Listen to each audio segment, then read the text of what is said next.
ಇತಿಹಾಸವನ್ನು ತಿರುಚುವಂತಹ ಪ್ರಯತ್ನ ಪ್ರಜ್ಞಾಪೂರ್ವಕವಾಗಿ ಆಯಿತು ಅಥವಾ ಬ್ರಿಟಿಷರ ಬಾಲಂಗೋಚಿಯಾಗಿ ಇವೆಲ್ಲವೂ ನಡೀತು? ನಮ್ಮ ಇತಿಹಾಸನ ತಿರುಚಿದ್ದು ಅಂತ ಹೇಳೋದಕ್ಕಿಂತ ಹೆಚ್ಚು ಸೂಕ್ತ ತಮ್ಮ ಮೂಗಿನ ನೇರಕ್ಕೆ ಅವರು ಬರ್ಕೊಂಡ್ರು. ಯಾವಾಗ ನಿಜವಾದ ಇತಿಹಾಸ ಬರಿತೀನಿ ಅಂತ ಇವ್ರು ಹೊರಟ್ರು, ಅನೇಕ ಸೋಕಾಲ್ಡ್ ನಿಜವಾದ ಸ್ವಾತಂತ್ರ್ಯ ಹೋರಾಟಗಾರರು ಬದುಕಿದ್ರು.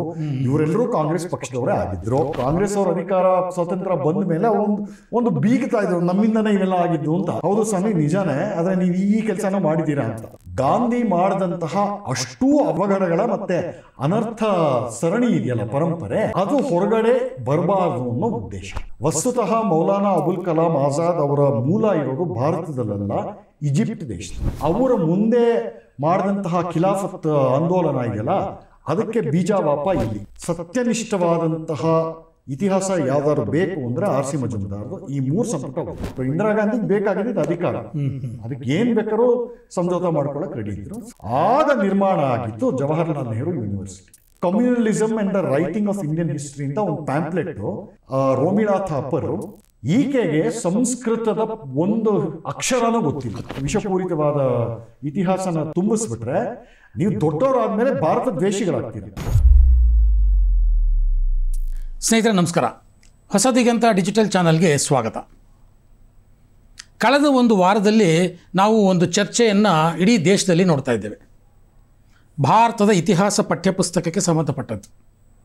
ಅಕ್ಬರ್, ಔರಂಗಜೇಬ್ ಮತ್ತು ಬಾಬರ್, ಈ ವಿಚಾರದಲ್ಲಿ ಒಂದಷ್ಟು ಅಂಶಗಳನ್ನು NCERT ತನ್ನ 8ನೇ ತರಗತಿಯ ಟೆಕ್ಸ್ಟ್ ಬುಕ್ನಲ್ಲಿ ಸೇರಿಸ್ತು ಅನ್ನೋದನ್ನು ಇಡೀ ದೇಶ ಚರ್ಚೆ ಮಾಡ್ತು.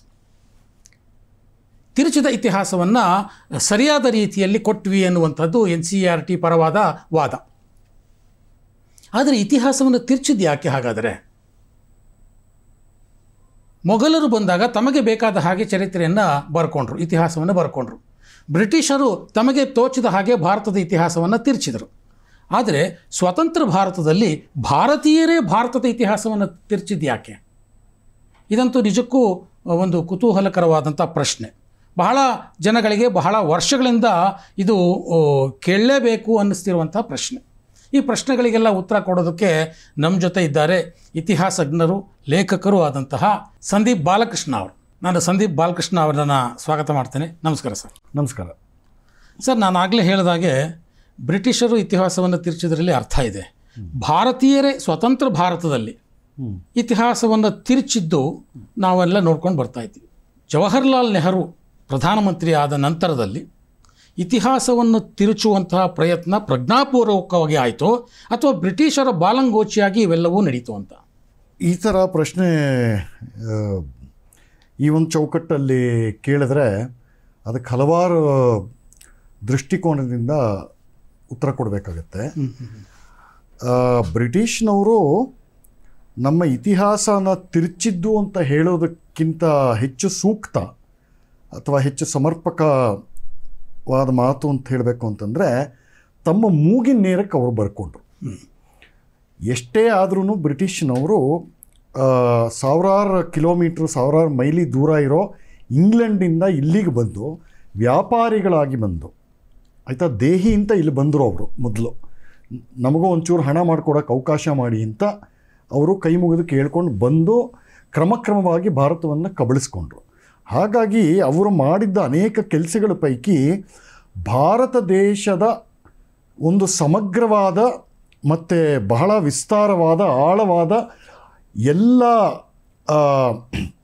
ಭಾರತದ ಎಲ್ಲ ಮುಖಗಳನ್ನು ಹೇಗೆ ಅರ್ಥ ಮಾಡ್ಕೋಬೇಕು ಅನ್ನೋ ಒಂದು ಪ್ರಕ್ರಿಯೆ ಆರಂಭ ಕಾಲದಿಂದನೂ ಶುರು ಮಾಡಿಕೊಂಡ್ರು. ಉದಾಹರಣೆಗೆ ನಮ್ಮ ದೇಶದಲ್ಲಿ ಎಲ್ಲೆಲ್ಲೆಲ್ಲ ಅವ್ರ ವ್ಯಾಪಾರಿಗಳಾಗಲಿ, ಅಂಬಾಸಿಡರ್ ಆಗಲಿ, ಬೇರೆ ಬೇರೆ ಸಮಾಜದ ಬೇರೆ ಬೇರೆ ಸ್ತರದಿಂದ ವೈದ್ಯರು, ಇಂಥವರೆಲ್ಲ ಎಲ್ಲ ವರ್ಗದ ಜನನೂ ಬ್ರಿಟನ್ನಿಂದ ಇಂಡಿಯಾಗೆ ಬಂದಿದ್ದು ಗೊತ್ತಿದೆ. ಅವರೆಲ್ಲ ನೀಟಾಗಿ ಎಲ್ಲ ಡಾಕ್ಯುಮೆಂಟ್ ಮಾಡಿ ಇಟ್ಟು ಹೋಗಿದ್ದಾರೆ. ಯಾವ ಪ್ರದೇಶದಲ್ಲಿ ಯಾವ ಋತುವಿನಲ್ಲಿ ಯಾವ ಮರದ ಕೊಂಬೆ ಮತ್ತು ಎಲೆ ಯಾವ ಬಣ್ಣಕ್ಕೆ ತಿರುಗುತ್ತೆ ಅನ್ನೋದು ಸಹ ಅವರು ಡಾಕ್ಯುಮೆಂಟ್ ಮಾಡಿದ್ದಾರೆ. ಹಾಗಾಗಿ ನಮ್ಮ ಸಂಸ್ಕೃತಿನೂ ಕೂಡ ಅವರು ಅಧ್ಯಯನ ಮಾಡೋದಕ್ಕಿಂತ ಹೆಚ್ಚಾಗಿ ಅರ್ಥ ಮಾಡ್ಕೊಳ್ಳೋಕ್ಕೆ ಪ್ರಯತ್ನ ಪಟ್ಟರು. ಒಂದು ಹೊಸ ಸಂಸ್ಕೃತಿನ, ತಮಗೆ ಒಂದು ಚೂರು ಪರಿಚಯನೇ ಇಲ್ಲದೆ ಇರೋ ಸಂಸ್ಕೃತಿನ ಒಬ್ಬರ ಹೊರಗಿನವ್ರ ಪರಕೀಯರ ಅರ್ಥ ಮಾಡ್ಕೊಳ್ಬೇಕು ಅಂದರೆ ಒಂದು ರೆಫರೆನ್ಸ್ ಪಾಯಿಂಟ್ ಅವ್ರಿಗೆ ಬೇಕಾಗುತ್ತೆ. ಆ ರೆಫರೆನ್ಸ್ ಪಾಯಿಂಟು ಸಹಜವಾಗಿ ತಮ್ಮ ದೇಶದ ಸಂಸ್ಕೃತಿ, ನಾಗರಿಕತೆ ಇತ್ಯಾದಿಗಳನ್ನೇ ಇಟ್ಕೋಬೇಕಾಗತ್ತೆ. ಉದಾಹರಣೆಗೆ ಅವರು ನಮ್ಮ ಪುರೋಹಿತರನ್ನ, ಅರ್ಚಕರನ್ನ ಹೇಗೆ ಸಮೀಕರಣ ಮಾಡ್ತಾರೆ, ಆ ಸಂಸ್ಕೃತಿಲಿ ಇಲ್ಲ ಅದು. ಸೊ ಅವರು ಪ್ಯಾಸ್ಟರ್ ಅಂತಾರೆ, ಪ್ರೀಸ್ಟ್ ಅಂತಾರೆ. ಸೊ ಹಾಗಾಗಿ ನಮ್ಮ ಪುರೋಹಿತ ವರ್ಗ, ಅರ್ಚಕ ವರ್ಗ ಇವ್ರನ್ನೆಲ್ಲ ಪ್ರೀಸ್ಟ್ಲಿ ಕ್ಲಾಸ್ ಅಂದ್ಬಿಡ್ತಾರೆ. ಯಾಕಂದ್ರೆ ಅವ್ರಿಗೆ ಅದೊಂದೇ ರೆಫರೆನ್ಸ್ ಗೊತ್ತಿರೋದು. ತಮ್ಮ ಸಂಸ್ಕೃತಿ ಸಮಾಜದಲ್ಲಿರುವಂತಹ ಸಮಾನಾಂತರವಾದ ಏನು ಇದಕ್ಕೆ ಹೊಂದುತ್ತೆ ಅಂತ ಅವ್ರ ಕಲ್ಪನೆಯಲ್ಲಿ ಈ ಥರ ಮಾಡಿಕೊಂಡ್ರು. ಅದು ಒಂದು ದೃಷ್ಟಿ. ಆಮೇಲೆ ಕ್ರಮೇಣ ಭಾರತವನ್ನು ಅವರು ತಮ್ಮ ತೆಕ್ಕೆಗೆ ತಗೊಂಡ ಮೇಲೆ ಇದನ್ನು ನಾವು ಪರ್ಮನೆಂಟಾಗಿ ಇಷ್ಟು ದೊಡ್ಡ ದೇಶನ, ಇಷ್ಟು ಸಮೃದ್ಧವಾದ ದೇಶನ ಆದಷ್ಟು ದೀರ್ಘಕಾಲ ನಮ್ಮ ಆಡಳಿತದಲ್ಲಿ ಇಟ್ಕೊಳ್ಬೇಕು ಅನ್ನೋ ಕಾರಣಕ್ಕೆ ಬೇರೆ ಬೇರೆ ರೀತಿ ತಂತ್ರ ಕುತಂತ್ರಗಳೆಲ್ಲ ಮಾಡಿದ್ರು. ಆ ಪೈಕಿ ನಮ್ಮ ದೇಶದ ಇತಿಹಾಸನ ಮತ್ತು ಬೇರೆ ಬೇರೆ ಅವಶೇಷಗಳನ್ನು, ಪುರಾತತ್ವ ಶೋಧನೆ ಭಾರತದಲ್ಲಿ ಶುರು ಮಾಡಿದ್ದೆ ಅವರು. ಹೀಗಾಗಿ ಹಲವಾರು ಪರಂಪರೆಗಳಿಗೆ ಒಂದು ಅರ್ಥದಲ್ಲಿ ಆದ್ಯ ಗುರುಗಳು ಅಂದರೆ ತಪ್ಪಾಗಲ್ಲ ಬ್ರಿಟಿಷ್ನವರು. ಅದನ್ನು ತಮಗೆ ಬೇಕಾದ ತಮ್ಮ ಮೂಗಿನ ನೇರಕ್ಕೆ ಹೇಗೆ ವ್ಯಾಖ್ಯಾನ ಮಾಡಬೇಕು, ಹೇಗೆ ಅರ್ಥ ಮಾಡಬೇಕು ಅದನ್ನೆಲ್ಲ ಮಾಡ್ತಾ ಬಂದರು. ಸೊ ಒಂದು ದೃಷ್ಟಿಯಿಂದ ಈ ದೇಶದ ಸಾಮಾಜಿಕ ಮತ್ತು ಆರ್ಥಿಕ, ರಾಜಕೀಯ ಮತ್ತು ದಾರ್ಶನಿಕ ಪರಂಪರೆಯನ್ನು, ಆಧ್ಯಾತ್ಮಿಕ ಪರಂಪರೆಯನ್ನು ತಮ್ಮ ಮೂಗಿನ ನೇರಕ್ಕೆ ಅರ್ಥ ಮಾಡ್ಕೊಂಡಿದ್ದು ಒಂದಾದರೆ, ಇನ್ನೊಂದು ಅದು ಅಜ್ಞಾನಜನಿತವಾದಂತಹ ವ್ಯಾಖ್ಯಾನ. ಎರಡನೇದು ಅಂತಂದರೆ ಉದ್ದೇಶಪೂರ್ವಕವಾಗಿ ತಿರುಚಿದ್ದು. ಈ ಎರಡೂ ಪೈಕಿಲೂ ನಮಗೆ ಬ್ರಿಟಿಷ್ ಇತಿಹಾಸಕಾರರು ಸಿಗ್ತಾರೆ ನಮಗೆ. ಸೊ ಹೀಗಾಗಿ ಅವರು ಛತ್ರಪತಿ ಶಿವಾಜಿ ಮಹಾರಾಜರಂಥ ಉದ್ದಂಡ ಒಂದು ಕ್ಷಾತ್ರ ಪೌರುಷ ಇದ್ದಂತಹ ಏನೂ ಇಲ್ಲದೆ ಫ್ರಮ್ ಸ್ಕ್ರ್ಯಾಚು ಒಂದು ದೊಡ್ಡ ಮರಾಠ ಸಾಮ್ರಾಜ್ಯನ ನಿರ್ಮಾಣ ಮಾಡ್ತಾರಲ್ಲ ಏಕಾಂಗಿ ವೀರರಾಗಿ, ಅವರನ್ನು ಮೌಂಟನ್ ರ್ಯಾಟ್, ಬೆಟ್ಟದ ಇಲಿಗೆ ಹೋಲಿಸಬೇಕು ಅಂದರೆ ಇದು ದುರುದ್ದೇಶಪೂರ್ವಕವಾಗೇ ಮಾಡಿದ್ದು ಅನ್ನೋದ್ರಲ್ಲಿ ಯಾವ ಸಂದೇಹನೂ ಇಲ್ಲ. ಈ ಥರ ಹಲವಾರು ಉದ್ದೇಶಪೂರ್ವಕವಾಗಿ ತಿರುಚಿರೋದು ಸತ್ಯ. ಅದೇ ರೀತಿ ಅವ್ರದ್ದೇ ಕಾಲದಲ್ಲಿ ಬದುಕಿದ್ದಂತಹ ಅನೇಕ ನಮ್ಮ ವಿದ್ವಾಂಸರೇ, ನಮ್ಮ ಇತಿಹಾಸಜ್ಞರೇ, ನಮ್ಮ ದಾರ್ಶನಿಕರೇ ಅನೇಕರು ಅವ್ರಿಗೆ ಸಡ್ಡು ಹೊಡೆದು ನಿಂತ್ಕೊಂಡ್ರು. ನೋಡಿ ನೀನು ಮಾಡಿದ್ದು ತಪ್ಪು ಅಂತ ಒಂದು 7-8 ತಲೆಮಾರಿನ ವಿದ್ವಾಂಸರು, ಸಾಹಿತಿಗಳು ಎಲ್ಲ ಹುಟ್ಕೊಂಡ್ರು. ಅವ್ರಿಗೆ ಸಡ್ಡು ಹೊಡೆದ್ರು. ಅವರು ಒಪ್ಕೊಳ್ಳೇಬೇಕಾಗಿತ್ತು. ಆ ಮಟ್ಟಕ್ಕೆ ಅಟ್ಲೀಸ್ಟ್ ಅವ್ರು ಪ್ರಾಮಾಣಿಕರಾಗಿದ್ದರು ಅಂತ ನಾವು ಹೇಳ್ಬೋದು. ಇತಿಹಾಸ, ಆ ಕಾಲದ ಇತಿಹಾಸ ನಾವು ನೋಡಿದ್ರೆ ಇವೆಲ್ಲ ಸ್ಪಷ್ಟವಾಗಿ ಗೊತ್ತಾಗುತ್ತೆ. ವಿಶೇಷವಾಗಿ ನಮ್ಮ ದೇಶದ ಕಳೆದ 250 ವರ್ಷದ ಚರಿತ್ರೆಯನ್ನು ನಾವು ಇನ್ನೂ ಸಮಗ್ರವಾಗಿ, ಬಹಳ ವಿಸ್ತಾರವಾಗಿ, ಆಳವಾಗಿ ಇನ್ನೂ ಅಧ್ಯಯನ ಮಾಡಿಲ್ಲ. ಅದು ಮಾಡಬೇಕಾಗಿತ್ತು. 47ರಲ್ಲಿ ಮಾಡಬೇಕಾಗಿತ್ತು. ಆ ಪ್ರಕ್ರಿಯೆ ಆಗಲೇ ಶುರುವಾಗಿತ್ತು. ಆದರೆ ಬೇರೆ ಬೇರೆ ಕಾರಣಕ್ಕೆ ಅದು ನಿಲ್ಲಿಸಲ್ಪಟ್ಟಿತು ಅಂತಲೇ ಹೇಳಬೇಕಾಗುತ್ತೆ. ಅಂದರೆ ಬ್ರಿಟಿಷರು ಇತಿಹಾಸ ತಿರುಚಿದ್ದಕ್ಕೆ ಆಗಲೂ ಪ್ರತಿರೋಧ ವ್ಯಕ್ತ ಆಗಿತ್ತು. ಖಂಡಿತ ಆಗಿತ್ತು, ಬಹಳ ಉಗ್ರವಾಗಿ. ಬಟ್ ಆ ಪ್ರತಿರೋಧ ನಾವೆಲ್ಲೂ ಓದೋದಿಲ್ಲ, ನಾವೆಲ್ಲೂ ನೋಡೋದಿಲ್ಲ. ಬರ್ತೀನಿ ಈಗ ಅದಕ್ಕೆ. ಸೊ ದುರುದ್ದೇಶವಾದಂತೂ ಇತ್ತು. ಮತ್ತೆ ಪ್ರಾಮಾಣಿಕವಾದ ಅನೇಕ ಮಂದಿ ಬ್ರಿಟಿಷ್ ಇತಿಹಾಸಜ್ಞರು ಬೇರೆ ಬೇರೆಯವರೆಲ್ಲ ಇದ್ದರು. ಇನ್ನು ಇತಿಹಾಸಜ್ಞರು ಅಥವಾ ಇತಿಹಾಸದ ವಿದ್ವಾಂಸರು, ಪಂಡಿತರು ಆ ಕಾಲದವರು ಬ್ರಿಟಿಷ್ನವರು 2 ವರ್ಗ ಇತ್ತು ಅಲ್ಲಿ. ಒಬ್ಬರು ಪ್ರೊಫೆಷನಲ್ ಹಿಸ್ಟಾರಿಯನ್ಸ್, ಹಿಸ್ಟ್ರಿ ಸ್ಕಾಲರ್ಸ್ ಅನ್ನೋ ವರ್ಗಕ್ಕೆ ಸೇರೋ ಜನ. ಇನ್ನೊಂದು ಅಂತಂದರೆ ಈ ICS ವರ್ಗ, ನಮ್ಮ ಸಿವಿಲ್ ಸರ್ವೀಸಸ್ ಅಂತ ಇದೆಯಲ್ಲ, ಅವರು ನಮ್ಮ ಇತಿಹಾಸ ಬರೆಯೋದ್ರಲ್ಲಿ, ಸಂಶೋಧನೆ ಮಾಡೋದ್ರಲ್ಲಿ ತುಂಬ ದೊಡ್ಡ ಪಾತ್ರ ವಹಿಸಿದ್ರು ಅನ್ನೋದು ನಮಗೆ ಗೊತ್ತಾಗುತ್ತೆ. ಸೊ ಎರಡು ವರ್ಗದಿಂದನೂ 2 ಥರ ಸದುದ್ದೇಶ ಇದ್ದವರು ಅಥವಾ ಪ್ರಾಮಾಣಿಕವಾದವರು ಮತ್ತು ಅಪ್ರಾಮಾಣಿಕವಾದಂತಹ ತಮ್ಮ ಒಂದು ಸ್ವಪ್ರತಿಷ್ಠೆನೋ ಅಥವಾ ತಮ್ಮ ಒಂದು ಸುಪೀರಿಯಾರಿಟಿ ಕಾಂಪ್ಲೆಕ್ಸು, ನಾವೇ ಇದಕ್ಕೆ ಆಳುವ ಒಂದು ಸ್ಥಾನದಲ್ಲಿದ್ದೀವಿ, ನಾವು ಮಾಡಿದ್ದೆ, ನಾವು ತಿರ್ಚಿದ ಇತಿಹಾಸನೇ ನಿಜವಾದ ಇತಿಹಾಸ ಅಂತ ಸಾಧಿಸ್ಕೊಂಡಿರೋ ವರ್ಗನೂ ಇತ್ತು. 47 ಆದಮೇಲೆ ಏನಾಯಿತು ಅಂತಂದರೆ, ಅಷ್ಟೊತ್ತಿಗಾಗಲೇ ಒಂದು ವರ್ಗ ಭಾರತದಲ್ಲೇ ಹುಟ್ಕೊಂಡಿತ್ತು. ನಮಗೆ ಇಲ್ಲಿ ಮುಖ್ಯವಾಗಿ ನೀವು ಕೇಳಿದ ಪ್ರಶ್ನೆಗೆ ಮುಖ್ಯವಾಗಿ ನಮಗೆ ಅದನ್ನು ಒಂದು 4 ಅಥವಾ 5 ಕಾಲಘಟ್ಟದಲ್ಲಿ ವಿಂಗಡಣೆ ಮಾಡಬಹುದು. ಇತಿಹಾಸ ತಿರ್ಚಿದ್ದು ಅಂತ ಹೇಳಿದ್ರಲ್ಲ, ಮೊದಲನೇ ಕಾಲಘಟ್ಟ ಶುರು ಆಗೋದು 1930ನೇ ದಶಕದಲ್ಲಿ. ಆ ಹೊತ್ತಿಗೆ ಮಾರ್ಕ್ಸ್ವಾದಿಗಳು, ಕಮ್ಯುನಿಸ್ಟರು ಇವರೆಲ್ಲ ಜಸ್ಟ್ ಅವಾಗವಾಗ ಚಿಗುರ್ಕೊಂಡಿರ್ತಾರೆ. ಅವರು ನಮ್ಮ ಇತಿಹಾಸನ ಮಾರ್ಕ್ಸ್ ವಾದದ ಒಳಗಡೆ, ಆ ಚೌಕಟ್ಟು ಒಳಗಡೆ ಹೇಗೆ ಇತಿಹಾಸನ ಒಂದು ತರಬಹುದು, ಅದರೊಳಗೆ ಯಾವ ರೀತಿ ವ್ಯಾಖ್ಯಾನ ಮಾಡಬಹುದು ಅನ್ನೋ ಪ್ರಕ್ರಿಯೆನ ನಿಧಾನಕ್ಕೆ ಒಂದು ಬೀಜಾಂಕುರ ಮಾಡಿದರು. ಅದರ ಆದಿಮ ಗುರು ಯಾರು ಅಂತಂದರೆ ಅಲಿಗಢ್ ಯೂನಿವರ್ಸಿಟಿ ಇದೆಯಲ್ಲ, ಅದರ ಒಬ್ಬ ದೊಡ್ಡ ಹೆಸರು ಅಂತಂದರೆ ಮೊಹಮ್ಮದ್ ಹಬೀಬ್, ಇರ್ಫಾನ್ ಹಬೀಬ್ ಇದಾರಲ್ಲ ಅವರಪ್ಪ.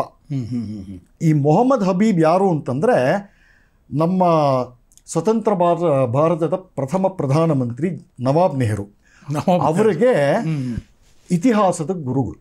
ಸೊ ಭಾರತದ ಇತಿಹಾಸನ ಅರ್ಥ ಮಾಡ್ಕೊಳ್ಬೇಕು ಅಂದರೆ ನಮ್ಮ ನವಾಬ್ ನೆಹರು ಅವರಿಗೆ ಎಂಥ ಗುರುಗಳನ್ನ ಹುಡ್ಕೊಂಡೋದ್ರು, ಎಂಥ ಗುರುಗಳು ಸಿಕ್ಕಿದ್ರು ಅನ್ನೋದು ತಂತಾನೇ ನಮಗೆ ಸ್ಪಷ್ಟ ಆಗುತ್ತೆ. ಹೌದಾ? ಅದನ್ನು ಸ್ವಲ್ಪ ಒಂದು ಕಡೆ ಪಾರ್ಕ್ ಮಾಡಿ ಇಟ್ಕೊಳ್ಳೋಣ. ಈಗ 47 ಆದಮೇಲೆ 47 ನಮ್ಮ ಸ್ವಾತಂತ್ರ್ಯ ಬಂದು ಅವಾಗೇನಾಯಿತು ಅಂತಂದರೆ ಇತಿಹಾಸನ, ನಮ್ಮ ಭಾರತದ ಸಮಗ್ರ ಇತಿಹಾಸನ ನಮ್ಮ ದೇಶದವರೇ, ನಮ್ಮ ಇತಿಹಾಸಕಾರರೇ ಬರಿಬೇಕು ಅಂತ ಒಂದು ನ್ಯಾಷನಲ್ ಪ್ರಾಜೆಕ್ಟ್ ಅನ್ನೋ ಅರ್ಥದಲ್ಲಿ ಅನೇಕ ವಾಹಿನಿಗಳು ಬಂದವು. ಬೇರೆ ಬೇರೆ ಯೂನಿವರ್ಸಿಟಿ, ಬೇರೆ ಬೇರೆ ಸಂಸ್ಥೆಗಳಿಂದ, ಉದ್ದಾಮ ಪಂಡಿತರಿಂದ, ಇತಿಹಾಸಜ್ಞರೆಲ್ಲ ಸೇರಿಕೊಂಡು ಒಂದು ಜಾಗಕ್ಕೆ ಬಂದು ತಮ್ಮ ತಮ್ಮ ಕೊಡುಗೆ ಈ ಥರ ಕೊಡ್ತೀವಿ ಅಂತ ಒಂದು ಚರ್ಚೆ ಎಲ್ಲ ಆಗತ್ತೆ. ಅದರ ಅಂಗವಾಗಿ ತಕ್ಷಣ ಆಗಬೇಕಾದಂಥ ಕರ್ತವ್ಯ ಏನು ಅಂತಂದರೆ ಭಾರತ ದೇಶದ ಸ್ವಾತಂತ್ರ್ಯ ಸಂಗ್ರಾಮದ ಸಮಗ್ರ ಇತಿಹಾಸ ಬರಿಬೇಕು ಅಂತ ಒಂದು ಪ್ರಾಜೆಕ್ಟ್ ಶುರು ಆಗುತ್ತೆ. ಅದರ ನಾಯಕತ್ವ ಸರ್ಕಾರ ವಹಿಸ್ಕೊಡೋದು ಯಾರಿಗೆ ಅಂತಂದರೆ ರಮೇಶ್ ಚಂದ್ರ ಮಜುಮ್ದಾರ್ ಅವರಿಗೆ, ಆರ್ ಸಿ ಮಜುಮ್ದಾರ್ ಅವರು ಪ್ರಪೋಸಲ್ ಕೊಡ್ತಾರೆ. ಸುಮಾರು ಒಂದೂವರೆ ವರ್ಷ ಅದ್ರ ಮೇಲೆ ವರ್ಕ್ ಮಾಡಿ ಒಂದು ಪ್ರಪೋಸಲ್ ಕೊಡ್ತಾರೆ. ಅದು ಅಂಗೀಕೃತ ಕೂಡ ಆಗತ್ತೆ. ಅಲ್ಲಿ ಅವರು ಒಂದು ಪಾಯಿಂಟ್ ಬರೆದಿರ್ತಾರೆ, ನಾನು ಪೂರ್ತಿ ಒಂದು ಸಮ್ಮರಿ ಥರ ಹೇಳ್ತಾ ಇದ್ದೀನಿ. ಭಾರತ ಸ್ವಾತಂತ್ರ್ಯ ಸಂಗ್ರಾಮದ ಸಮಗ್ರ ಇತಿಹಾಸ ಅಂತಂದರೆ ಎಲ್ಲ ತಪ್ಪು ಸರಿಗಳನ್ನು, ನಾವು ಮಾಡಿದ್ದ ತಪ್ಪು ಸರಿಗಳನ್ನು ಬರಿಬೇಕು. ಬ್ರಿಟಿಷ್ನವ್ರು ಏನೇನು ಮಾಡಿದ್ರು ಅವರು ಸಹಕಾರ ಕೊಟ್ಟಿದ್ದರು. ನಮ್ಮ ಅನೇಕ ಲೀಡರ್ಗೆ ಬ್ರಿಟಿಷ್ನವರು ಅನೇಕ MP ಗಳು ಅಲ್ಲಿದ್ದಿದ್ದವರು, ಇಂಗ್ಲೆಂಡಲ್ಲಿರೋ ಅನೇಕ MP ಗಳು ಕೂಡ, ಮಂತ್ರಿಗಳು ಕೂಡ ನಮ್ಮ ಸ್ವಾತಂತ್ರ್ಯ ಸಂಗ್ರಾಮಕ್ಕೆ ತಮ್ಮದೇ ಆದ ಪರೋಕ್ಷ ಬೆಂಬಲ ಕೊಟ್ಟಿದ್ದು ಅಷ್ಟೇ ನಿಜವಾದ ಮಾತು. ಇದೆಲ್ಲಾನು ಕೂಡ ಒಂದು ಚೂರು ಮುಚ್ಚು ಮರೆ ಇಲ್ಲದೆ ಬರಿತೀನಿ ಅಂತ ಒಂದು ಶರಾತರ ಬರೆದಿದ್ರು ನಮ್ಮ ಮಜುಮ್ದಾರ್ ಅವರು. ಅದನ್ನು ಓದಿದ ತಕ್ಷಣ ಆ ಪ್ರಾಜೆಕ್ಟ್ನ ಒಂಥರ ಕೋಲ್ಡ್ ಸ್ಟೋರೇಜ್ಗೆ ಹಾಕ್ಬಿಟ್ರು. ಇದ್ರ ಬಗ್ಗೆ ಇನ್ನೂ ತೀರ್ಮಾನ ಮಾಡಬೇಕು, ಇನ್ನೂ ಚರ್ಚೆ ಆಗಬೇಕು ಅಂತ ಹೇಳಿ ಒಂದು ಪತ್ರ ವ್ಯವಹಾರ ಯಾವುದಕ್ಕೂ ಉತ್ತರ ಕೊಡದೆ ಏನೂ ಬರಲಿಲ್ಲ. ನೇಮಿಸಿದ್ದು ಅವರೇ. ಯಾವಾಗ ನಿಜವಾದ ಇತಿಹಾಸ ಬರಿತೀನಿ ಅಂತ ಇವ್ರು ಹೊರಟ್ರೋ, ಯಾವುದೋ ಮುಚ್ಚು ಮರೆ ಇಲ್ಲದೆ, ಅವಾಗೆಲ್ಲ ಬದುಕಿದ್ರಲ್ಲ. ಗಾಂಧಿ ಸತ್ತೋಗಿದ್ರು. ಇದು ಈ ಪ್ರಾಜೆಕ್ಟ್ ಬಂದಿದ್ದು 52 ಅಥವಾ 51ರಲ್ಲೋ ಇದು ಮೀಟಿಂಗ್ ಎಲ್ಲ ಶುರುವಾಯಿತು ಸ್ವಾತಂತ್ರ್ಯ ಸಂಗ್ರಾಮದ ಇತಿಹಾಸದ ಕುರಿತು. ಅವಾಗ ಗಾಂಧಿ ಸತ್ತೋಗಿದ್ರು. ಅಷ್ಟೊತ್ತಿಗೆ ಅಧಿಕಾರದಲ್ಲಿ ಎಲ್ಲ ಇದ್ರಲ್ಲ. ನವಾಬ್ ನೆಹರು ಬಂದು ಪ್ರಧಾನಮಂತ್ರಿಗಳಾಗಿದ್ರು, ರಾಜೇಂದ್ರ ಪ್ರಸಾದ್ ರಾಷ್ಟ್ರಪತಿಗಳಾಗಿದ್ರು, ರಾಧಾಕೃಷ್ಣನ್ ಇದ್ರು, ಅನೇಕ ಸೋಕಾಲ್ಡ್ ನಿಜವಾದ ಸ್ವಾತಂತ್ರ್ಯ ಹೋರಾಟಗಾರರು ಬದುಕಿದ್ರು. ಇವರೆಲ್ಲರೂ ಕಾಂಗ್ರೆಸ್ ಪಕ್ಷದವರೇ ಆಗಿದ್ರು. ಸೊ ಅವರು ಒಳ್ಳೆತನ ಕೂಡ ಜೊತೆಗೆ ಅವರು ಮಾಡಿದಂತಹ ಘಾತುಕ ಕೆಲಸ ಇರ್ಬೋದು, ಪಿತೂರಿಗಳಿರ್ಬೋದು, ಬೇಕಾದಷ್ಟು ಇದೆಲ್ಲಾನು ಬರಿತೀನಿ ಅಂತ ಮಜುಮ್ದಾರು ಸೊ ಬದುಕಿದ್ರಲ್ಲ ಅವರೆಲ್ಲ. ಸೊ ಈಗ ಅವ್ರು ಕಾಂಗ್ರೆಸ್ ಅವ್ರ ಅಧಿಕಾರ ಸ್ವಾತಂತ್ರ್ಯ ಬಂದ ಮೇಲೆ ಅವರೊಂದು ಬೀಗ್ತಾ ಇದ್ರು, ನಮ್ಮಿಂದನೇ ಇವೆಲ್ಲ ಆಗಿದ್ದು ಅಂತ. ಹೌದು ಸ್ವಾಮಿ, ನಿಜಾನೇ, ಆದರೆ ನೀವು ಈ ಕೆಲಸನೂ ಮಾಡಿದ್ದೀರಾ ಅಂತ ಯಾರು ಒಪ್ಕೊಳ್ತಾರೆ? ಹೌದಾ? ಹಾಗಾಗಿ ಅದನ್ನು ಒಂದು ಕೋಲ್ಡ್ ಸ್ಟೋರೇಜಿಗೆ ಹಾಕಿದ್ರು.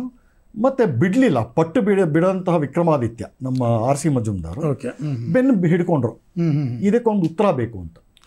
ಅದಕ್ಕೆ ಇನ್ನೊಂದು ಮೀಟಿಂಗ್ ಕರೆದ್ಬಿಟ್ಟು ಈ ಪ್ರಾಜೆಕ್ಟ್ ಡಿಸಾಲ್ವ್ ಆಗಿದೆ ಅಂತ, ಇದು ಬೇಡ, ಇದು ಮುಂದೆ ಯಾವ ಥರ ನೋಡೋಣ, ಇವಾಗ ರಾಷ್ಟ್ರ ಪುನರ್ನಿರ್ಮಾಣ ಮಾಡೋದೇ ನಮ್ಮ ಆದ್ಯ ಕರ್ತವ್ಯ ಅಂತ ಈ ಥರ ಈ ರಾಜಕೀಯದವ್ರು ಭಾಷಣ ಮಾಡ್ತಾರಲ್ಲ, ಆ ರೀತಿ ಏನೋ ಒಂದು ಹೇಳಿ ಸಾಗಾಕ್ಬಿಟ್ರು ಮಜುಮ್ದಾರ್ಗೆ ಅರ್ಥ ಆಯಿತು. ಮುಖ್ಯವಾಗಿ ಅಲ್ಲಿದ್ದೇನು ಅಂತಂದರೆ ಗಾಂಧಿ ಮಾಡಿದಂತಹ ಅಷ್ಟೂ ಅವಘಡಗಳ ಮತ್ತೆ ಅನರ್ಥ ಸರಣಿ ಇದೆಯಲ್ಲ, ಪರಂಪರೆ, ಅದು ಹೊರಗಡೆ ಬರಬಾರ್ದು ಅನ್ನೋ ಉದ್ದೇಶ ನೆಹರುಗೆ. ಮತ್ತೆ ಆಗಿನ ಮೊದಲ ಶಿಕ್ಷಣ ಸಚಿವ ಯಾರು ಕೇಂದ್ರದಲ್ಲಿ? ಮೌಲಾನಾ ಅಬುಲ್ ಕಲಾಂ ಆಜಾದ್. ಇಲ್ಲಿ 4 ಪದಗಳಿದೆ. ಮೊದಲನೇದು ಮೌಲಾನಾ, ಇನ್ನೊಂದು ಅಬುಲ್ ಕಲಾಂ ಆಜಾದ್. ಈ ಅಬುಲ್ ಕಲಾಂ ಆಜಾದ್ ಅನ್ನೋದು ಅವ್ರ ಹೆಸರು. ಮೌಲಾನ ಅಂದರೆ ಇಸ್ಲಾಮಿ ಮತದ ಒಬ್ಬ ಗುರು ಅಂತ. ಮೌಲ್ವಿ, ಮೌಲಾನ, ಇಮಾಮು, ಸೊ ಮುಲ್ಲಾ, ಈ ವರ್ಗಕ್ಕೆ ಸೇರುವಂಥ ಮನುಷ್ಯರು ನಮ್ಮ ಮೌಲಾನ. ವಸ್ತುತಃ ಮೌಲಾನಾ ಅಬುಲ್ ಕಲಾಂ ಆಜಾದ್ ಅವರ ಮೂಲ ಇರೋದು ಭಾರತದಲ್ಲ, ಈಜಿಪ್ಟ್ ದೇಶದಲ್ಲಿ. ಓಕೆ, ಸರಿಯಾ? ಅವರು ಸ್ವಾತಂತ್ರ್ಯ ಹೋರಾಟಕ್ಕೆ ತೊಡಗಿಸ್ಕೊಳ್ಳೋಕ್ಕೆ ಮುಂಚೆ ಬೆಂಗಾಲಿಂದ ಒಂದು ಹೊರಗಡೆ ಬರ್ತಾ ಇದ್ದಂತಹ ಒಂದು ಉರ್ದು ಪತ್ರಿಕೆ ಇತ್ತು. ಓಕೆ, ಅದಕ್ಕೆ ಸಬ್ ಎಡಿಟರ್ ಆಗಿದ್ರು, ಎಡಿಟರ್ ಆಗಿದ್ರು, ಅಥವಾ ಅದಕ್ಕೆ ಒಂದು ಲೇಖಕರಾಗಿದ್ರು, ಇಂಥದ್ದೇನೋ ಆಗಿದ್ರು. 1916ನೇ ಇಸ್ವಿನಲ್ಲಿ ಕಾನ್ಪುರ್ನಲ್ಲಿ ಒಂದು ರಸ್ತೆನ ಅಗಲ ಮಾಡಬೇಕು ಅಂತ ಒಂದು ಪ್ರಪೋಸಲ್ ಬರುತ್ತೆ. ಬ್ರಿಟಿಷ್ನವರೇ ತಂದಿದ್ದು ಪ್ರಪೋಸಲ್ಲು. ಭಾಳ ಕಿಕ್ಕಿರಿದಿರುವಂಥ ಕಿಷ್ಕಿಂದೆ ಜಾಗ ಅದು. ಸೊ ಮಚ್ಲಿ ಬಜಾರ್ ಮಸೀದಿ ಅಂತ, ಮಸೀದಿ ಅಲ್ಲ, ವಸ್ತುತಃ 4-5 ರೂಮ್ ಇರುವಂತಹ ಯಾರ್ದೋ ಮನೇನ ಮಸೀದಿಯಾಗಿ ಕನ್ವರ್ಟ್ ಮಾಡಿರ್ತಾರೆ. ಅದು ಇವತ್ತು ನಾಳೆನೋ ಬೀಳೋ ಸ್ಥಿತಿಲಿರುತ್ತೆ. ಸೊ ಅದಷ್ಟು ಆ ಸಾಲಿನಲ್ಲಿರೋ ಅಷ್ಟು ಮನೆಗಳನ್ನು ತೆರವುಗೊಳಿಸಿ ರೋಡನ್ನು ಅಗಲ ಮಾಡಬೇಕು ಅಂತ ಪ್ರಪೋಸಲ್ಲು. ಅದನ್ನು ಒಂದು ನೆಪ ಮಾಡ್ಕೊಂಡು ಈ ರೋಡ್ ಅಗಲ ಮಾಡಬಾರ್ದು, ಯಾಕಂದರೆ ನಮ್ಮ ಧಾರ್ಮಿಕ ಮಸೀದಿಗೆ ಇದು ಧಕ್ಕೆ ಬರುತ್ತೆ, ನಮ್ಮ ಮುಸಲ್ಮಾನ್ ಬಾಂಧವರಿಗೆ ಮನಸ್ಸು ನೋವುತ್ತೆ ಅಂತ ಒಂದು ವಿನಾಕಾರಣವಾಗಿ ಒಂದು ವಿವಾದ ಸೃಷ್ಟಿ ಮಾಡಿದ ಆದ್ಯರು ಇಬ್ಬರು ಸೋದರರು. ತಮಗೂ ಗೊತ್ತೇ ಇದೆ ಅವ್ರ ಹೆಸರು, ಅಲಿ ಸಹೋದರರು. ಅದು ಅವರ ಮುಂದೆ ಮಾಡಿದಂತಹ ಖಿಲಾಫತ್ ಆಂದೋಲನ ಇದೆಯಲ್ಲ, ಅದಕ್ಕೆ ಬೀಜಾವಾಪ ಇಲ್ಲಿ. It was a beginning of their political career. ದೊಡ್ಡ ಜಗಳ ಎಲ್ಲ ಆಗಿ ಒಂದು ರೈಟ್ ಆಗುತ್ತೆ, ಯಥಾ ಪ್ರಕಾರ ಗೊತ್ತಲ್ಲ, ದಿನನಿತ್ಯ ನಡೀತಾನೆ ಇರುತ್ತೆ, ದೊಡ್ಡ ಇತಿಹಾಸ ಇದೆ. ಆ ಅಲಿ ಸೋದರರಿಗೆ ಒಂದು ಈ ಥರ ಕರೆ ಕೊಡ್ತಾರೆ, ಇಡೀ ಭಾರತದಾದ್ಯಂತ ಮುಸಲ್ಮಾನ್ ಒಗ್ಗೂಡಬೇಕು, ಆಮೇಲೆ ಇದನ್ನು ಶತಾಯಗತಾಯ ತಡಿಬೇಕು, ಈ ರೋಡ್ ಅಗಲ ಮಾಡುವಂತಹ ಪ್ರಕ್ರಿಯೆನ ಅಂತ ಹೇಳಿ. ಆ ಉರ್ದು ಮೀಡಿಯಾ ಇದೆಯಲ್ಲ, ಉರ್ದು ಪ್ರೆಸ್, ನ್ಯೂಸ್ ಪೇಪರು, ಅವರು ಒಂದಾಗಿ ಕೈಗೂ ಜೋಡಿಸ್ತಾರೆ. ಭಾರತದಲ್ಲಿರುವಂಥ ವಿಶೇಷತಃ ಉತ್ತರ ಭಾರತ ಮತ್ತು ಪೂರ್ವ ಭಾರತ. ಅದರ ಅಂಗವಾಗಿ ಇದೇ ಮೌಲಾನಾ ಅಬುಲ್ ಕಲಾಂ ಆಜಾದು ವಾರಗಟ್ಟಲೆ ಬಹಳ ಪ್ರಚೋದನಕಾರಿಯಾದಂತಹ ಲೇಖನಗಳು ಬರೀತಾರೆ. ಮುಸಲ್ಮಾನ್ ಸೋದರರೇ, ಒಗ್ಗಟ್ಟಾಗಿ ನಮ್ಮ ಇದಕ್ಕೆ ಇಸ್ಲಾಂ ಧರ್ಮಕ್ಕೆ, ಇಸ್ಲಾಂ ಮತಕ್ಕೆ ಕುತ್ತು ಬಂದಿದೆ, ಹಾಗೆ ಹೀಗೆ ನೀವು ಕತ್ತಿ ಕುಠಾರಿ ಎಲ್ಲ ಇಟ್ಕೊಂಡು ಬನ್ನಿ, ಇಸ್ಲಾಂ ಖತ್ರೆ ಮೇಹೆ ಅಂತ ಶುರು ಮಾಡ್ತಾರಲ್ಲ. ಸೊ ಹಾಗೆ ಅಂಥ ಕೆಲಸ ಮಾಡ್ಕೊಂಡು ಇದ್ದಿದ್ದವರು ಮುಂದಿನ ವರ್ಷಗಳಲ್ಲಿ, ಮುಂದಿನ ದಶಕಗಳಲ್ಲಿ ಭಾರತ ದೇಶದ ಪ್ರಪ್ರಥಮ ಶಿಕ್ಷಣ ಸಚಿವರಾಗ್ತಾರೆ. ಅವರು ಮೋಹನ್ ದಾಸ್ ಗಾಂಧಿ ಅವರ ಆಪ್ತ ವಲಯದಲ್ಲೂ ಸೇರ್ಕೊಂಡಿರ್ತಾರೆ ನಮ್ಮ ಆಜಾದ್ ಅವರು. ಸೊ ಗಾಂಧಿ ಮಾಡಿದಂತಹ ಅನೇಕ ಒಂದು ದೊಡ್ಡ ದುಷ್ಪರಂಪರೆ ಇದೆಯಲ್ಲ, ಅದರ ಅಷ್ಟು ಸತ್ಯ ಇದ್ದಿದ್ದ ಹಾಗೆ ಬರಿತೀನಿ ಅಂತ ಪ್ರಪೋಸಲಲ್ಲಿ ಇತ್ತು ನಮ್ಮ ಮಜುಮ್ದಾರ್. ಅದನ್ನು ಸ್ಟಾಪ್ ಮಾಡಿದ್ರು. ಮಜುಮ್ದಾರ್ ಗೊತ್ತಾಯಿತು ಇದ್ರ ಹಿಂದೆ ಇರೋ ಪಿತೂರಿ ಏನು ಅಂತ, ನೇರವಾಗೇ ಬರೆದಿದ್ದಾರೆ. ನಮ್ಮ ಯಾರಿಗೆ, ರಾಜೇಂದ್ರ ಪ್ರಸಾದ್ಗೆ, ರಾಧಾಕೃಷ್ಣನ್ಗೆ, ನವಾಬ್ ನೆಹರುಗೆ, ಮೌಲಾನಾ ಅಬ್ದುಲ್ ಕಲಾಂ ಆಜಾದ್ಗೆ ಬರೆದಿದ್ದಾರೆ. ಆಮೇಲೆ ಆಗ ಜೈಪುರಲ್ಲಿರೋ ಮಹಾರಾಜರಿಗೂ ಅವರು ನಮ್ಮ ಮಜುಮ್ದಾರ್ ಬಗ್ಗೆ ಬಹಳ ಗೌರವ ಇಟ್ಕೊಂಡಿರ್ತಾರೆ, ಅವ್ರು ಸಪೋರ್ಟ್ ಎಲ್ಲ ಮಾಡಿರ್ತಾರೆ. ಓಪನ್ ಆಗಿ ಲೆಟರ್ ಬರೀತಾರೆ, ನಿಮ್ಮ ಸರ್ಕಾರದ ಕೈಲಿ ಆಗದೆ ಇರೋ ಕೆಲಸ ನಾವು ಒಬ್ಬನೇ ಮಾಡಿ ತೋರಿಸ್ತೀನಿ ಅಂತ. ಪಟ್ಟು ಹಿಡಿದು ಕೂತ್ಕೊಳ್ತಾರೆ. 6 ವರ್ಷದಲ್ಲಿ 3 ಬೃಹತ್ ಸಂಪುಟ, history of the Indian freedom movement ಅಂತ. ಇವತ್ತಿಗೂ ಅದೇ ಗೋಲ್ಡ್ ಸ್ಟ್ಯಾಂಡರ್ಡ್. ನಿಮಗೆ ಭಾರತ ಸ್ವಾತಂತ್ರ್ಯ ಸಂಗ್ರಾಮದ ಸಮಗ್ರ, ನಿಷ್ಠುರ, ನಿರ್ದುಷ್ಟ, ನಿರ್ದಿಷ್ಟವಾದ, ಸತ್ಯನಿಷ್ಠವಾದಂತಹ ಇತಿಹಾಸ ಯಾವ್ದಾದ್ರು ಬೇಕು ಅಂದರೆ R.C. ಮಜುಮ್ದಾರ್ದು ಈ 3 ಸಂಪುಟ ಓದಿ. ಪೂರ್ತಿ ಇದು ಒಬ್ಬ ಮನುಷ್ಯ ಮಾಡಿದ ಕೆಲಸ. 6 ವರ್ಷದಲ್ಲಿ ಪ್ರಕಟ ಆಗಿ ಮಾರ್ಕೆಟ್ಗೂ ಬಂತು. ಸೊ ಯಾವಾಗ ಮಜುಮ್ದಾರನ್ನ, ಬೇಸಿಕಲಿ ಮಜುಮ್ದಾರನ್ನು ಇದರಿಂದ ಓಡಿಸ್ಬೇಕು ಅಂತ ಇವರು ಹುನ್ನಾರ ಇದ್ದಿದ್ದು. ಆ ಕೆಲಸ ಮುಗೀತು. 1955ರಲ್ಲಿ ಕೋಲ್ಡ್ ಸ್ಟೋರೇಜಲ್ಲಿ ಇಟ್ಟಿದ್ದಾರಲ್ಲ ಪ್ರಾಜೆಕ್ಟು, ಅದನ್ನ ಮತ್ತೆ ರಿವೈವ್ ಮಾಡಿದ್ರು. ಈ ಸಲ ಆ ಪ್ರಾಜೆಕ್ಟ್ಗೆ ಹೆಡ್ಡು ಯಾರು ಅಂತಂದರೆ ತಾರಾಚಂದ್ ಅನ್ನೋ ಒಬ್ಬ ಯಕಶ್ಚಿತ್ IAS ಆಫೀಸರ್. ಈತನಿಗೆ ಇತಿಹಾಸ ತಜ್ಞ ಅಲ್ಲ, ಐತಿಹಾಸಿಕ ಸಂಶೋಧನೆ ಗಂಧಗಾಳಿ ಇಲ್ಲ, ನೆಹರು ಕುಟುಂಬಕ್ಕೆ ಅತ್ಯಾಪ್ತ. ಅವರು ಕೆಲಸ ಮಾಡ್ಕೊಂಡಿದ್ದು ಇಲ್ಲಿಗೆ ಬರೋಕ್ಕಿಂತ ಮುಂಚೆ ಅವರು ಇರಾನ್ಗೆ ಭಾರತದ ದೂತರಾಗಿದ್ದರು. ಅಲ್ಲಿಂದ ಇಲ್ಲಿ ವಾಪಸ್ ಕರೆಸ್ಕೊಂಡು ನೋಡಿ ಇದಕ್ಕೆ ನೀವು ಹೆಡ್ ಆಗಿ ಅಂತ.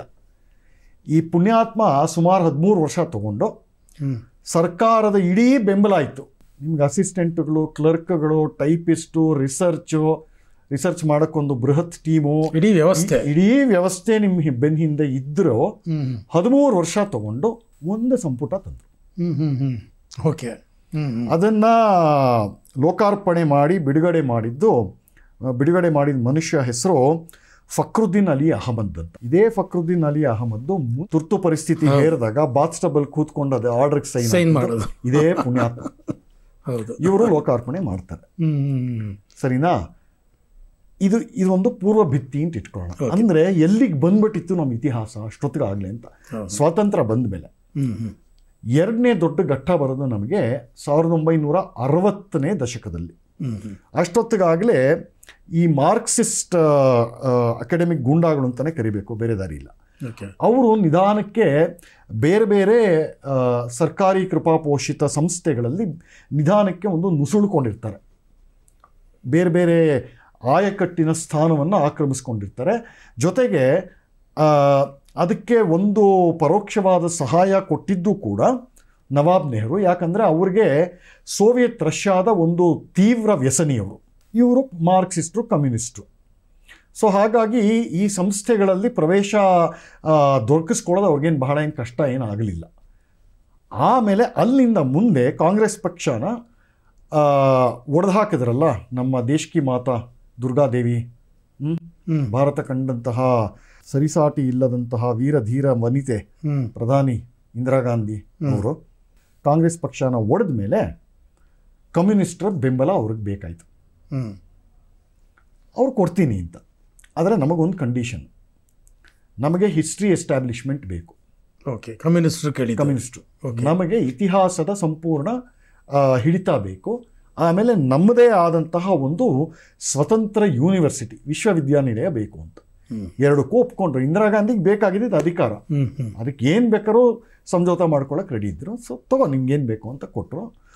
ಆಗ ನಿರ್ಮಾಣ ಆಗಿದ್ದು ಜವಾಹರ್ಲಾಲ್ ನೆಹರು ಯೂನಿವರ್ಸಿಟಿ. ಅದರ ಕೃಪಾಪೋಷಕ ಒಂದು ಧೀಮಂತ ನಾಯಕ ಅನ್ನೋ ಮನುಷ್ಯನ ಹೆಸರು Nurul Hasan, minister of state for education ಆಗಿದ್ದರು. ಸೊ ನೇರವಾಗಿ ಇಂದಿರಾ ಗಾಂಧಿಗೆ ಆ ಆಪ್ತ ವಲಯದಲ್ಲೂ ಕೂಡ ಇದ್ದಂಥವರು. ಅವರು ಪಕ್ಕಾ ಕಮ್ಯುನಿಸ್ಟರು. ಸೊ ಜವಾಹರ್ಲಾಲ್ ನೆಹರು ಯೂನಿವರ್ಸಿಟಿ ಒಳಗೊಂಡಂತಹ ಪ್ರದೇಶ 1100 ಎಕರೆ ಅಷ್ಟಿದೆ. ಅಂದರೆ ಒಂದು 4-5 ಹಳ್ಳಿ, ಚಿಕ್ಕ ಹಳ್ಳಿಗಳಷ್ಟು ವಿಸ್ತಾರದಲ್ಲಿ ಒಂದು ವಿಶ್ವವಿದ್ಯಾನಿಲಯ ಇದೆ. ಅದು ಮಾಡಿರೋ ಡ್ಯಾಮೇಜು ಎಲ್ಲರಿಗೂ ಗೊತ್ತೇ ಇದೆ, ವೀಕ್ಷಕರಿಗೂ ಗೊತ್ತೇ ಇರುತ್ತೆ. ಸೊ ಈ ಥರ ಅವರು ಒನ್ಸ್ ಅವ್ರಿಗೆ ಎಜುಕೇಷನ್ ಸಿಕ್ಕಿದ ಮೇಲೆ ಇತಿಹಾಸ ತಿರುಗಿಸೋಕ್ಕಾಗಲೇ ಶುರು ಮಾಡ್ತಾಯಿದ್ರು. Communalism and the writing of Indian history ಅಂತ ಒಂದು ಪ್ಯಾಂಪ್ಲೆಟ್ಟು ರೋಮಿಳಾ ಥಾಪರು ಮತ್ತು ಆಕೆ ದುಷ್ಟಕೂಟ ಸೇರಿಕೊಂಡು 65-67ರಲ್ಲಿ ಆಗಲೇ ಒಂದು ಪಬ್ಲಿಷ್ ಮಾಡಿಬಿಟ್ಟಿದ್ರು. ಈ JNU ಬರೋಕ್ಕೆ ಸುಮಾರು 7-8 ವರ್ಷಕ್ಕೆ ಮುಂಚೆನೆ. ಅಂದರೆ ನಾವು ಭಾರತ ಇತಿಹಾಸದ ಸಂಪೂರ್ಣ ಪುನರ್ವಿಮರ್ಶೆ ಮಾಡ್ತೀವಿ ಅಂತ. ಓಕೆ. ಈಕೆಗೆ ಸಂಸ್ಕೃತದ ಒಂದು ಅಕ್ಷರನೂ ಗೊತ್ತಿಲ್ಲೇನೋ ಪ್ರಾಚೀನ ಭಾರತದ ಇತಿಹಾಸ ಬರಿತೀನಿ ಅಂತ ಕೈ ಹಾಕೋ ಧೈರ್ಯ ಇದೆಯಲ್ಲ, ಇದಕ್ಕೆ ಮೆಚ್ಕೋಬೇಕು. ಕಮ್ಯುನಿಸ್ಟರಿಗೆ ಇದ್ದಂಥ ಸೈದ್ಧಾಂತಿಕ ಒಂದು ಬ್ಯಾಕಪ್ ಅದೇ ಧೈರ್ಯ ಕೊಟ್ಟಿರಬೇಕು. ಹಾಗಾಗಿ ಅಲ್ಲಿಂದ ಶುರುವಾಗುತ್ತೆ. ಸೊ 60ರ ದಶಕ ಪ್ಲಸ್ JNU ಪ್ಲಸ್ ಸುಮಾರು ಅದೇ ವರ್ಷನೋ ಅದಾದಮೇಲೆ ಒಂದೋ ಎರಡೋ ವರ್ಷನೋ ಆದಮೇಲೆ Indian institute of historical research ICHR ಅಂತ ಇದನ್ನು ಕೂಡ ಸ್ಥಾಪನೆ ಮಾಡ್ತಾರೆ. ಎಲ್ಲ ಅವ್ರ ಫ್ರೆಂಡ್ಸೇ ಇರೋದು. ಸೊ ಆಮೇಲೆ ಭಾರತದ ಬೇರೆ ಬೇರೆ ಯೂನಿವರ್ಸಿಟಿಗಳಲ್ಲಿ ಬೇರೆ ಬೇರೆ ಸಂಸ್ಥೆಗಳಲ್ಲಿ ಇದ್ದಂತಹ ಕಮ್ಯುನಿಸ್ಟ್ ವಾದಕ್ಕೆ, ಮಾರ್ಕ್ಸ್ ವಾದಕ್ಕೆ ಬದ್ಧವಾಗಿದ್ದಂತಹ ಎಲ್ಲ ಅಕಾಡೆಮಿಕ್ಗಳನ್ನು ತಂದು ಕುರಿ ಮಂದೆ ಥರ ಕೂರಿಸ್ಬಿಟ್ಟು ಎಲ್ಲಿ JNUನಲ್ಲಿ, ಆಮೇಲೆ ICHR ಇಂಥ ಬೇರೆ ಬೇರೆ ಸರ್ಕಾರಿ ಕೃಪಾಪೋಷಿತ ಸಂಸ್ಥೆಗಳಲ್ಲಿ ನಮ್ಮ ಭಾರತದ ತೆರಿಗೆದಾರರ ಹಣ ಕೊಟ್ಟು ಇದನ್ನು ಪೋಷಣೆ ಮಾಡಿ ನಮ್ಮ ಇತಿಹಾಸನ ತಿರುಚಿ ನಮ್ಮ ಮಕ್ಕಳ ತಲೆಯಲ್ಲಿ ವಿಷ ತುಂಬೋದಕ್ಕೆ ನಾವೇ ಫಂಡ್ ಮಾಡ್ತಾಯಿದ್ವಿ. ನೂರುಲ್ ಹಸನ್ ಅವರ ಸಂದರ್ಭದಲ್ಲಿ NCERTನೂ ಆರಂಭ ಆಗಿದ್ದೇನೋ ಆ ಟೈಮಲ್ಲೇ ಇವೆಲ್ಲ ಶುರುವಾಗಿದ್ದು, ಲೈನಾಗಿ ಇವೆಲ್ಲ ಆವಾಗಲೇ ಶುರುವಾಗಿದ್ದು.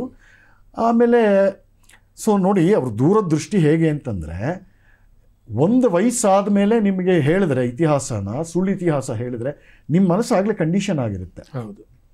ಸೊ ಈ ತಿರುಚಿರೋ ಇತಿಹಾಸನ ನಿಮಗೆ ಸೋಷಿಯಲ್ ಸ್ಟಡೀಸ್ ಲೆವೆಲಲ್ಲೇ ಒಂದು 3ನೇ ಕ್ಲಾಸು 2ನೇ ಕ್ಲಾಸ್ ಮಕ್ಕಳಿಗೆ ಪಾಠ ಶುರು ಮಾಡಿಬಿಟ್ರೆ ಈ ವಿಷಪೂರಿತವಾದ ಇತಿಹಾಸನ ತುಂಬಿಸ್ಬಿಟ್ರೆ ನೀವು ದೊಡ್ಡವರಾದ್ಮೇಲೆ ಭಾರತ ದ್ವೇಷಿಗಳಾಗ್ತೀರಾ. ಸಿಂಪಲ್, ಬೇರೆ ಯಾರು ಹೇಳ್ಕೊಡಕ್ಕೆ ಆಗೋದಿಲ್ಲ. ಈಗ ಎಷ್ಟು ಜನ ಇದ್ದಾರೆ ಈ ಥರ ಒಂದು 3-3.5 ಪೀಳಿಗೆಯನ್ನು ಸರ್ವನಾಶ ಮಾಡಿ ಹಾಕಿದ್ದು ಇವ್ರದ್ದು. ಇವರ ಪ್ರಕಾರ ಅವ್ರು ಮಾಡಿದ್ದು ಕಾರಣ ಏನು ಅಂತಂದರೆ, ನಿಮ್ಮ ಐಡೆಂಟಿಟಿ ಬಗ್ಗೆ, ನಿಮ್ಮ ತನದ ಬಗ್ಗೆ, ನಿಮ್ಮ ಅಸ್ಮಿತೆ ಬಗ್ಗೆ, ಅಂದರೆ ಹಿಂದೂ ಅಸ್ಮಿತೆ ಬಗ್ಗೆ ಆರಂಭದಿಂದನೇ ದ್ವೇಷ, ತಿರಸ್ಕಾರ, ಒಂದು ಪಾಪ ಪ್ರಜ್ಞೆ ಇವೆಲ್ಲ ತುಂಬಿಸಿದ್ರೆ ಹೋಗ್ತಾ ಮುಂದಿನ ಕಾಲದಲ್ಲಿ ಯಾವುದೋ ಒಂದು ಅನಿರ್ದಿಷ್ಟ ಅವಧಿಯಲ್ಲಿ ಇಡೀ ಭಾರತ ನಾವು ಕಮ್ಯುನಿಸ್ಟ್ ಆಗ್ಬಿಡ್ಬೋದು. ಆ ಕೆಲಸಕ್ಕೆ ಇಂಥವರೆಲ್ಲ ಕೆಲಸಕ್ಕೆ ಬರ್ತಾರೆ. ನಮಗೆ ಇವರೆಲ್ಲ ಆಯುಧಗಳು. ಅದ್ರಲ್ಲಿ ಸ್ವಲ್ಪ ಮಟ್ಟಿಗೆ ಯಶಸ್ಸಿನೂ ಆದ್ರೂ ತುಂಬಾ ಮಟ್ಟಿಗೆ ಯಶಸ್ವಿ ಆದರು. ಯಾಕಂದ್ರೆ ಬುದ್ಧಿನ ಹಿಡಿದು ಹಾಳು ಮಾಡಿಬಿಟ್ರೆ ನಿಮಗೆ ಕೈ ಗನ್ ಕೊಡೋದೇ ಬೇಕಾಗಿಲ್ಲ. ಹೌದಾ? ಸೊ ಯಾಕಂದ್ರೆ ನೀವು ಸ್ಟೂಡೆಂಟ್ ಆಗಿರ್ತೀರಾ, ಆಮೇಲೆ ನಿಮ್ಮ ಕೆರಿಯರ್ ಪಾತ್ ನೀವು ನೋಡ್ಕೊಂಡು ಹೋಗ್ತೀರಾ. ಸಮಾಜದ ಎಲ್ಲ ಜಾಬಲ್ಲೂ ಇರ್ತೀರಾ. ಕೆಲವರು IT ಇರ್ತಾರೆ, ಆದರೆ IT ಇಂಡಸ್ಟ್ರಿಲಿ ದೊಡ್ಡದಾಗಿ ಬೆಳೀತದು. ಸೊ ಅದಕ್ಕೆ ಆ ಎಕ್ಸಾಂಪಲ್ ಹೇಳ್ತಾ ಇದ್ದೀನಿ. ಸೊ IT ಇಂಡಸ್ಟ್ರಿಲಿ ಅವ್ನು ಕೋಡಿಂಗ್ ಮಾಡ್ತಾನೆ, ಏನೋ ಮಾಡ್ತಿರ್ತಾನೆ, ಬಟ್ ಅವನು ಭಾರತ ಪ್ರಜ್ಞೆ ಎಷ್ಟರ ಮಟ್ಟಿಗೆ ಇರುತ್ತೆ, ಅದ್ರ ಮೂಲ ಎಲ್ಲಿರುತ್ತೆ, ಆ ಜ್ಞಾನ ಎಲ್ಲಿಂದ ಪಡ್ಕೊಂಡಿರ್ತಾನೆ, ಇಲ್ಲಿಂದ. ಬಹುತೇಕ IITಗಳಲ್ಲಿ ಇಂಥದ್ದೇ ಪ್ರೊಫೆಸರ್ಸ್. ಆಮೇಲೆ ಇನ್ನು ಇಂಥ ಗುರುಗಳು ಇಂಥ ಶಿಷ್ಯನ ತಯಾರು ಮಾಡಿ ನಾಳೆ ಅವ್ರ ಗುರುಗಳ ಸ್ಥಾನ ಕೂತ್ಕೊಂಡ್ರೆ ಅವರು ಇದನ್ನೇ ಮಾಡ್ತಾರೆ. ಇನ್ನೊಂದು ಮುಂದಿನ ಪೀಳಿಗೆಗೆ ಇದನ್ನೇ ವಿಷ ಬೀಜ ಇನ್ನೂ ವೇಗವಾಗಿ ಹರಡಿಸ್ತಾರೆ. ಇದನ್ನೇ ಆಗಿರೋದು ಅಲ್ವಾ? ಈ ಉದಾಹರಣೆ ರಾಮಚಂದ್ರ ಗುಹಾ ಟೀಚರ್ ಆಗಿರೋನು, ಅಕಾಡೆಮಿಕ್ ಆಗಿರೋರು, ನಿನ್ನ ಕೆಲಸ ಏನು? ಗುರು ಬ್ರಹ್ಮ ಗುರು ವಿಷ್ಣು, ಇದು ನಿಮ್ಮ ಮೌಲ್ಯಗಳು ಹೇಳ್ಕೊಡ್ತೀರೋ, ಭಾರತ ದ್ವೇಷ ಮಾಡು ಅಂತ ಹೇಳ್ಕೊಡ್ತೀರೋ? ನಿಮ್ಮದೇ ಹಿಂದೂ ಕಲ್ಚರು, ಬ್ರಾಹ್ಮಣ ಬೇರೆ ಪುಣ್ಯಾತ್ಮ ಗುಹಾ, ನಿಮಗೆ ಹಿಂದೂ ದ್ವೇಷನ ಬಿತ್ತದ ನಿಮ್ಗೆ ಏನು ಕೆಲಸ? ನಿಮಗೆ ಪಾಠ ಹೇಳ್ಕೊಡೋದು ಅಂದರೆ. ಸೊ ಈ ಥರ ಒಂದು 3 ಪೀಳಿಗೆ. ಇನ್ನು ಕೆಲವರು ದೊಡ್ಡವರಾಗಿ ಕೆರಿಯರ್ ಅಂತಂದರೆ ಪೊಲೀಸ್ನವ್ರು ಆಗ್ತಾರೆ, ಲಾಯರ್ಗಳಾಗ್ತಾರೆ, ನಂತರ ಅದೇ ಲಾಯರ್ಗಳು ಮುಂದೆ ಹೋಗಿ ಜಡ್ಜ್ ಆಗ್ತಾರೆ. ಏನೂ ಇಲ್ಲ. ನಿಮ್ಮ ಕಲ್ಚರ್, ನಿಮ್ಮ ದೇಶದ ಕಲ್ಚರ್ ಬಗ್ಗೆ ನೀವು ಜಡ್ಜ್ಮೆಂಟ್ ಕೊಡಬೇಕು ಅಂದರೆ ನಿಮಗೆ ಅದರ ಆಳವಾದ ಅರಿವಿರಬೇಕು. ಅದೇ ಇಲ್ವಲ್ಲ? ಸತ್ಯ. ಇಂಥ ಜಡ್ಜ್ಗಳು ಕೂತ್ಕೊಂಡು ರಾಮ ಮಂದಿರದ ಬಗ್ಗೆ, ಯಾರು ಅಯ್ಯಪ್ಪ ಸ್ವಾಮಿ ದೇವಸ್ಥಾನ ಒಳಗೆ ಹೋಗಬೇಕು ಹೋಗಬಾರ್ದು, ಯಾಕೆ ಹೋಗಬಾರ್ದು ಅಂತ ನಿಮಗೆ ಕನಿಷ್ಠ ಮಟ್ಟ ಜ್ಞಾನನೇ ಇಲ್ವಲ್ಲ? ಇಂಥ ವಿಷಯಗಳ ಮೇಲೆ, ಇಂಥ ಸೀರಿಯಸ್ ವಿಷಯಗಳ ಮೇಲೆ, ಭಾಳ ದೂರಗಾಮಿ ಪರಿಣಾಮ ಬೀರುವಂತಹ ವಿಷಯಗಳ ಮೇಲೆ ನೀವು ಶರ ಬರಿತೀರಾ, ನೀವು ತೀರ್ಪು ಕೊಡ್ತೀರಾ, ಏನು ಅರ್ಹತೆ ಇಟ್ಕೊಂಡು ಕೊಡ್ತೀರಾ? ಸೊ ನೋಡಿ, ಸುತ್ತಲೂ ಏನು ನಡೀತಾ ಇದೆ ಈ ಹೊತ್ತಿಗೆ, ಈಗ ಒಂದು 10-15 ವರ್ಷದಿಂದ ಏನು ನೋಡ್ತಾ ಇದ್ದೀವಿ, ಎಸ್ಪೆಷಲಿ ಜುಡಿಷಿಯರಿ ಏನೇನು ನೋಡ್ತಾ ಇದ್ದೀವಿ, ಇದ್ರ ಮೂಲ ಎಲ್ಲ ಇಲ್ಲೇ ಇರೋದಲ್ವಾ? ಸ್ಪಷ್ಟವಾಗಿ ನಮಗೆ ಗೊತ್ತಾಗುತ್ತೆ. ಮೂಲ ಎಲ್ಲ ಶಿಕ್ಷಣದಲ್ಲೇ.